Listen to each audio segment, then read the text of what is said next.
Whee! There's nothing more fun than a ride on a Ferris wheel that goes at 3 inches per hour.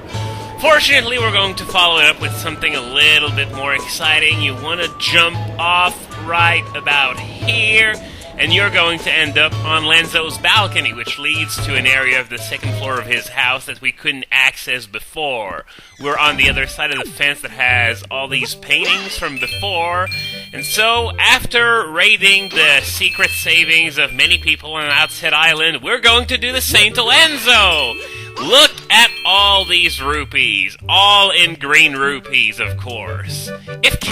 Just a thought, if Canada abolishes pennies, maybe they should consider abolishing green rupees, because seriously, what can you buy with green rupees in this game? Absolutely nothing.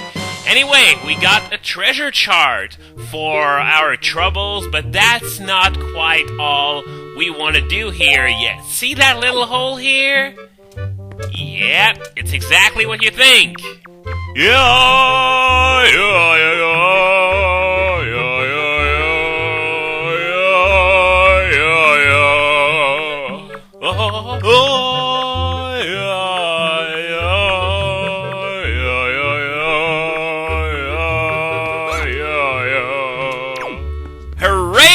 Invasion of privacy! Payback's a bitch, huh? So, you want to pull out your picto box and take a picture of these two while they're talking. Let's just take it just the way Lenzo likes it. And once that's done, we can walk in on them and eavesdrop a little bit. So, let's see what kind of interesting things they have to say to each other. Aw, man, I was hoping for something a little more compromising. But unfortunately, that will have to do, I guess. What are you doing here? Were you trying to give me a heart attack? Yeah, says the guy who sneaks up on people for the heck of it. Yeah, how do you like that, huh? Taste of your own medicine. I never even noticed you. You might want to cover that back entrance of yours.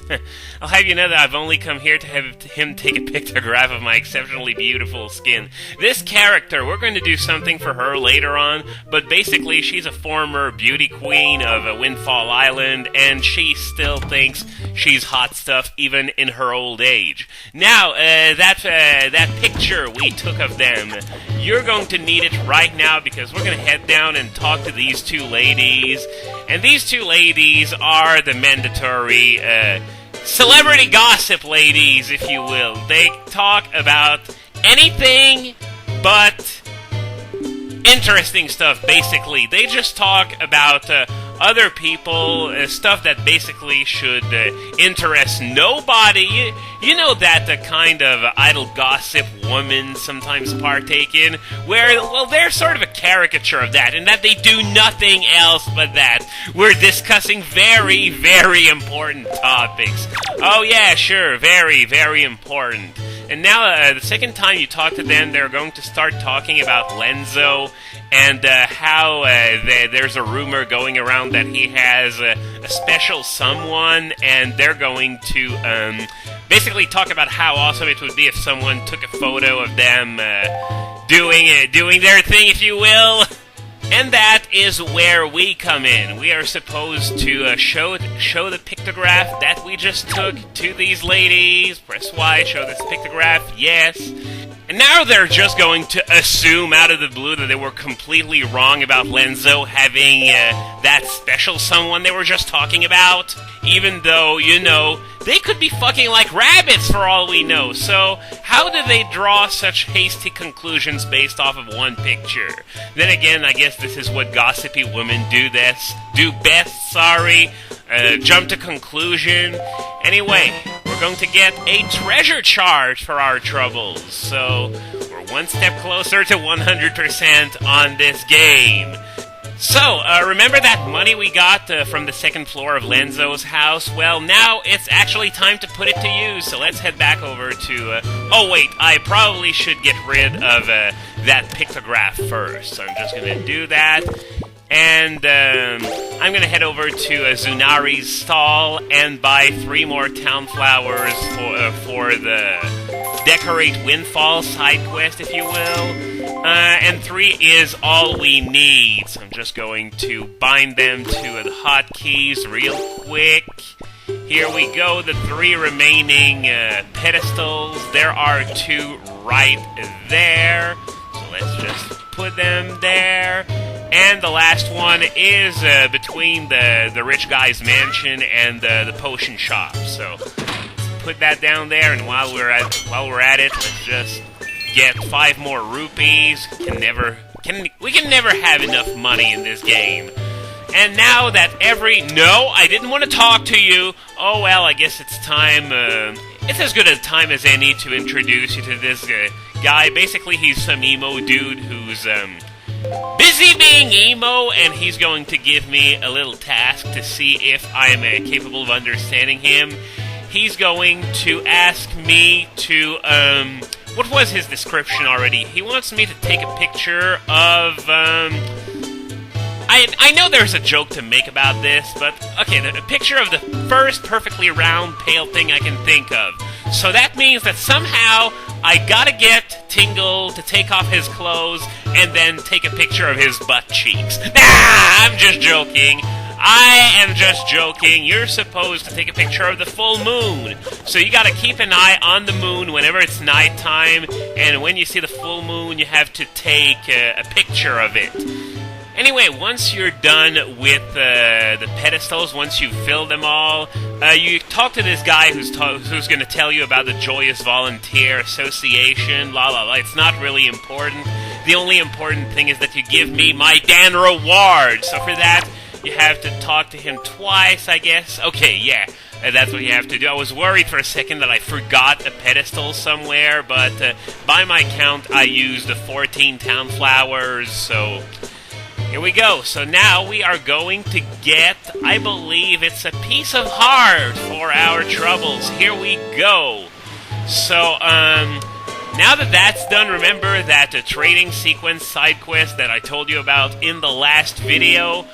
Well, we're going to take back one of these town flowers and use it for the trading sequence as a way of saving 10 rupees. Because, yeah, I am that stingy. So now, I guess we can head back out to sea, at least to show you how to use treasure charts. And whoa, there's mail for me. Yeah, whenever you see one of these post boxes flailing around wildly, that means that there's a letter for you, and that you should hurry up and read it.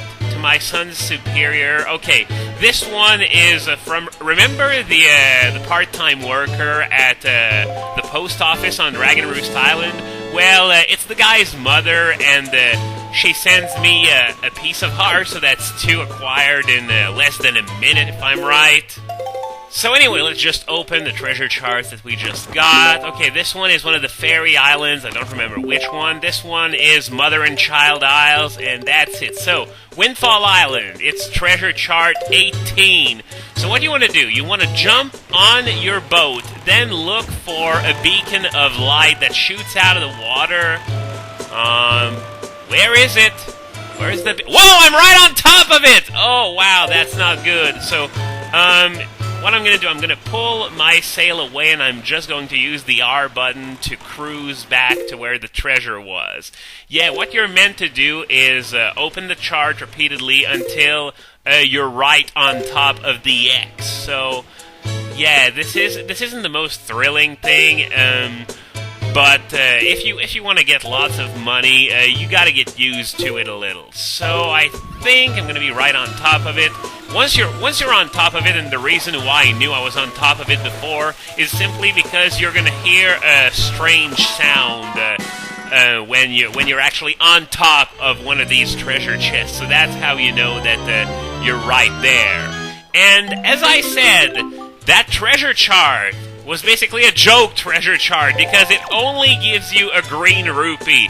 This is the only one in the entire game that gives you that. Usually it's going to be either 200 rupees or a piece of heart. Now, while I'm here, I'm just going to show you, you see that little ring of light over there? That also means that there's treasure hidden down there. It's not as much money as what you can usually get from something that's hinted to by a treasure chart, but it's still some good money, and the Ring of Light disappears when you're much closer to it than those huge columns of light from treasure charts. Now I'm off to make more money, and I'll be right back. After plundering some more chests in the vicinity of Popprint Isle, I now have a full wallet once again, so it's time to head back to the auction house to bid on a gorgeous pair of angel wings! Nah, just kidding, it's a treasure chart. Anyway, mad props to you if you get the reference. And here we go again!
This is what a light beacon from a treasure chart is supposed to look like. So let's head over there and snag it. Yeah, here we go. It's right here. By the way, those beams of light will only appear once you've gotten and opened the corresponding treasure chart, not before. So this is why we never saw anything near Popprint Isle, for example. So, 200 rupees. I can't carry them all, but, well, can't really do anything about it. Good news, everyone! Remember when I said I needed 20 joy pendants to give to the teacher on Windfall Island? Well, now I've snagged enough from random bokoblins that I have now reached that amount, so I'm gonna give 20 to them. Okay, she says I brought her 21, but she's only going to take 20, but from here on out, whenever you give her more, she's just going to take them all. So if you don't want to give her all of your joy pendants, you're gonna have to sell them to Beetle instead. Anyway, for giving her 20 joy pendants on top of the one that I already gave her way back at the beginning of the game, she's going to give me a wonderfully splendid thing, which is a cabana deed! So now we own our very own private cabana, which is located on square E5. We can't head over there quite yet, but we're going to see it eventually with our own eyes, and trust me when I say it's absolutely needed to finish the game, so you have no choice but to hunt down enough joy pendants to give to her, because you're going to need to get inside that cabana if you want to finish the game. So anyway, that's going to be it for today. There's still the last auction to take care of, and once that's done, we're going to start going south from Dragon Roost Island towards the Forest Haven.